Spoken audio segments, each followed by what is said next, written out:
네, 안녕하세요. Supplementary Reading 첫 번째 지문에 해당되는 강의 영상 찍어서 올리도록 하겠습니다. 나눠드린 유인물의 첫 번째 지문이고요. 혹시 없는 사람은 올해 3학년 9월 모의고사 21번 문항이니까 보고 참고하시면 될 것 같아요. 들어가 보도록 하겠습니다. 첫 번째 문장부터 들어갈 예정인데요. 항상 수업 시간에도 얘기를 했지만 모의고사 지문을 푸실 때는 영어 듣기가 됐든 모의고사 지문이 됐든 모의고사 문제를 풀 때는 첫 번째 문장을 읽는 것이 아주 중요해요. 첫 번째 문장을 정독을 하셔야 되는데 정독을 하면서 뭐를 이해하셔야 되냐면 글의 주제랑 글의 종류를 파악하셔야 돼요. 글의 주제 같은 경우는 문장의 주어 부분에 해당되니까 그걸 캐치하시고요. 글의 종류는 설명하는 글인지 아니면 주장하는 글인지에 따라서 여러분이 글의 구조를 파악해내는 게 제일 중요하다고 하겠습니다. 그래서 첫 번째 문장 같은 경우를 보시면 주어 부분에 이제 tourism이라는 단어가 나와 있어요. 그래서 이게 글의 토픽인지 아닌지는 다 좀 더 읽어봐야겠지만 한 번씩 가볼게요. 자, for a long time, 오랫동안 tourism이라는 건 관광이죠. 관광이라는 것은 보여졌습니다. as는 뭐뭐로서. 자, 뭐로서 보여졌냐면 huge monster, 거대한 괴물로서 보여졌습니다. 괴물이라는 건 약간은 부정적인 이미지가 있다라는 건데 괴물이 어떠한 역할을 했었냐면 invade라는 건 침략하다. 괴물로서 어디를 침략했냐면 the areas of indigenous people이라는 거는 어떤 토착민 아니면 원주민을 의미해요. 토착민들이 살고 있는 지역을 침략하는 괴물로서 여겨졌습니다. 자, 뒤따라 나오는 분사 구문, 뒤따라 나오는 경우는 여기다가 접속어 and를 집어넣고 주어를 넣어서 해석하시면 되는데 주어는 tourism이 주어였죠. 그래서 그리고 관광이라는 놈은 그들, them이라는 것은 문맥상 indigenous people, 토착민을 의미하는 거고 그들을 누구에게 소개를 시켜주냐면 the evils of a modern world, 현대 세상의 악과 같은 악들에게 소개를 해주었다. 굉장히 부정적인 이미지가 강조되고 있어요. 뭐에 대해서? 관광에 대해서. 그쵸? 다음 문장 가시면 하지만 조금 반대된 얘기가 나오겠네요. 하지만이 들어갔으니까. 자, 연구는 has shown, 보여줬습니다. that 이하라는 것을 this is not the correct way. 이것은 옳은 방식이 아니다. 뭐를 하는 옳은 방식이 아니냐면 그것을 인식하는 옳은 방법이 아님을 이야기합니다. 여기서 이시 가리키는 것은 tourism이죠. tourism을 바라보는 올바른 방식이 아님을 이야기합니다. 자, 대부분의 공간에서 tourist들은 tourist라는 단어가 또다시 주어에 반복되고 있는 걸 보니까 이 글의 내용이 관광과 관련된 거구나 라고 생각을 할 수 있겠고요.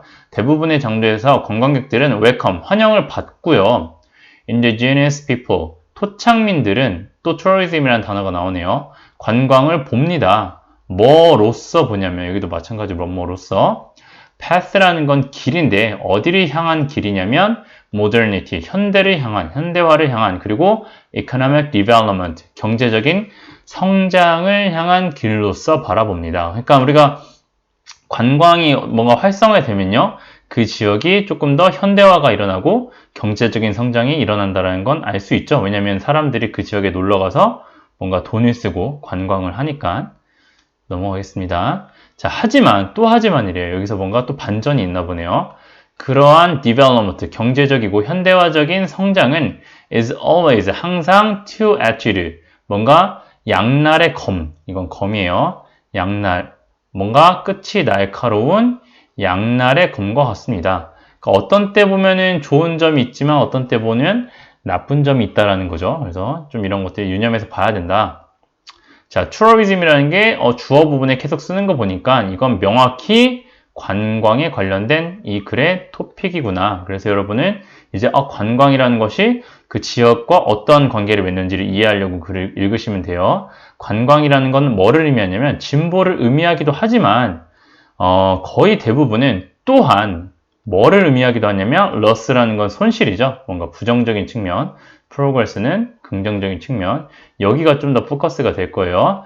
뭐의 손실이냐면 전통과 문화적인 독창성의 손실을 의미합니다. 전통과 문화적인 독창성의 손실을 의미하는데 왜 그런가 하면 of course, 물론, 그리고 there are examples, 예시가 있는데요. 무슨 예시들을 우리가 열거할 수 있냐면, cultural pollution, 문화적인 오염, burglarization, 뭔가 황폐화, fun이라는 건 가짜라는 의미고요.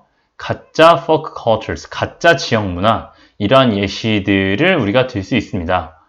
이거는 뭐에 대한 예시예요? 여기서 봤을 때 긍정적인 측면이 아니라 어떠한 전통과 문화의 독창성이 손실되는 것의 예시죠. 여기서 가장 쌤이 수업 시간에 예시 들었지만 우리가 한국에서 가장 핫한 관광 도시인 전주 뭘로 유명하다고 했어요? 한옥마을로 유명하다고 했어. 근데 막상 가보면 한옥마을에 유명한 것들은 뭐 비빔밥도 있고 이런 여러 가지 전통적인 것들도 있지만 반대로 무슨 것들이 있냐면 뭐 문꼬치 아니면 치즈구이 뭐 다른 뭐 초코파이 이런 것들이 오히려 더 관광객들을 끌어모으고 인기가 더 있단 말이에요. 그러니까 우리는 분명 한옥마을로서 이 곳이 문화적인 독창성을 갖고 있었는데 관광객이 많이 몰려오고 사람들이 오니까 이 사람들이 대상으로 이제 이익을 남기기 위해서 어떠한 경제적인 성장이 있긴 있어요. 그렇죠? 이런 물건들을 팔면서. 근데 문제는 이런 물건들이 많이 팔면 팔수록 한옥이 갖는 이 전주에서 갖고 있는 독창성이 어떻게 되는 거야? 오염되고 황폐화되고 가짜의 민속 문화이 전통 문화가 돼버리는 거죠. 그래서 우리가 전주라는 곳이 조금 많이 옛날과 다르게 색을 잃었다라고 많이 비판을 받는 이유 중에 하나로서 이 글의 예시를 볼 수 있을 것 같아요. 그래서 전주의 예시를 이해하면 될 것 같고요. 자, background for such characteristics. 그러한 부정적인 캐릭터들에 대한 background는 is more or less romantic. 다소 조금 로맨틱하다 라는 건데 여기서 한 가지 더 언급을 해야 되는 거는 자, 분명 관광이라는 것이 긍정적인 측면도 있고 부정적인 측면도 있어요. 그쵸? 이걸 바라보는 시야는 다를 거야. 근데 이러한 단어들을 갖는 거 보세요. 문화가 변질되고 황폐화됐다라는 거는 투어리즘에 대해서 사람들이 어떠한 시야를 갖고 있는 거야? 부정적인 생각을 갖고 있는 글의 요소죠. 자, 부정적이라는 거는 관광이 그 역할을 제대로 했다 못했다? 못했다라는 건데 왜 이런 생각을 갖게 됐냐면 이 문장을 볼게요.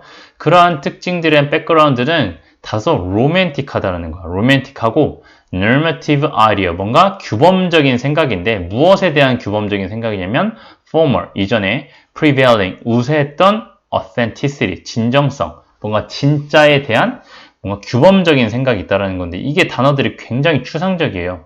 조금 더 구체적으로 설명을 해드리자면 우리가 사랑을 고백할 때 뭔가 비싼 선물을 해주는 방법도 있지만 뭔가 종이학을 접어서 선물하는 경우도 있죠. 뭐가 좀 더 로맨틱해? 종이학을 접어서 너를 생각해서 이렇게 생각하는 게 로맨틱해. 마찬가지로 뭔가 관광에 대해서 아니면 문화에 대해서 전통 문화에 대해서 로맨틱한 생각이 뭘 의미하냐면 문화라는 것은 과거의 전통적인 것들은 어떻게 되는 거예요? 지켜져야 돼. 그쵸? 지켜져야 돼. 근데 이게 지켜지지 못한다라는 거야. 뭐 때문에? 관광 산업 때문에. 자, 마찬가지로 normative, 규범적이라는 거는 우리가 무형 문화재에 대해서 읽었지만 만약에 판소리를 하는 사람은 뭐만 해야 돼? 판소리의 전통을 그대로 유지해가지고 이거를 그 뒷수세 사람들에게 그대로 지켜줘야 되는 규범 같은 게 있는 거야. 근데 이러한 것들이 지켜질 수가 없다라는 내용이 뒤에 나오고요. 그러니까 이러한 단어들이 갖고 있는 의미는 문화라는 것들이 이렇게 했어야 되는데 실제로는 그러지 못했다. 이것이 이래야 되고 지켜져야 되는 건 굉장히 옛날식의 약간 조금 보수적인 마인드라는 거고 자 여기를 볼게요. Ideally to some. 몇몇 사람들에게는 참 이상적인 생각을 갖고 있는데 그 사람들이 무슨 생각을 갖고 있냐면 there should 뭐 해야 된다고? 고대의 문화가 존재를 해야 한다.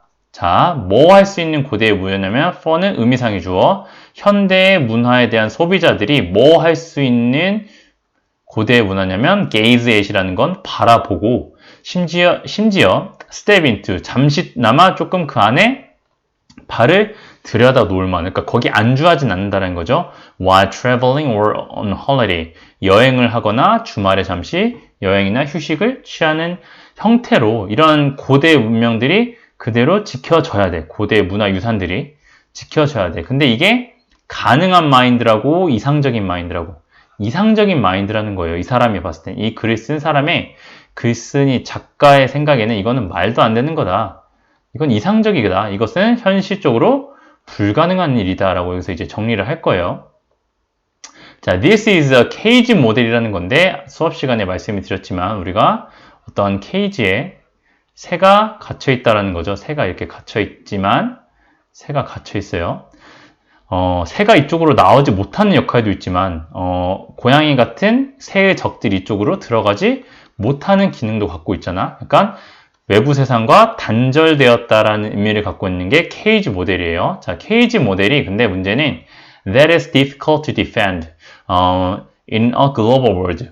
오늘과 같은 세계 시장에서는 defend, 지켜질 수가 어려운 모델이다. where 이러한 global world라는 곳이 우리 모두가 indigenous or not, 우리가 토착민이든 아니든 한국인이든 아니든 전주 시민이든 아니든 are part of the same social fabric, 같은 사회적인 조직의 일부라는 건데, 다시 예를 들자면 옛날에 보라카이 같은 지역이 관광업 때문에 이 곳이 갖고 있는 자연, 생태계가 완전 무너져 버렸죠. 그래서 이 나라가 더 이상 관광객들 오지 마세요 라고 단절을 시켰는데 사람들이 그렇다고 해서 그곳을 안 가는 거를 막을 수가 없어. 왜냐면 요즘은 비행기만 잠깐 뿅 타고 날아가면은 그곳을 언제 어디서든 누릴 수가 있으니까. 그러니까 이상적으로 봤을 때는 이 곳이 갖고 있는 자연이나 문화를 보존해 주는 게 맞지만 오늘 같은 글로벌 세상에는 이런 것들이 실제로는 지켜진다는 게 거의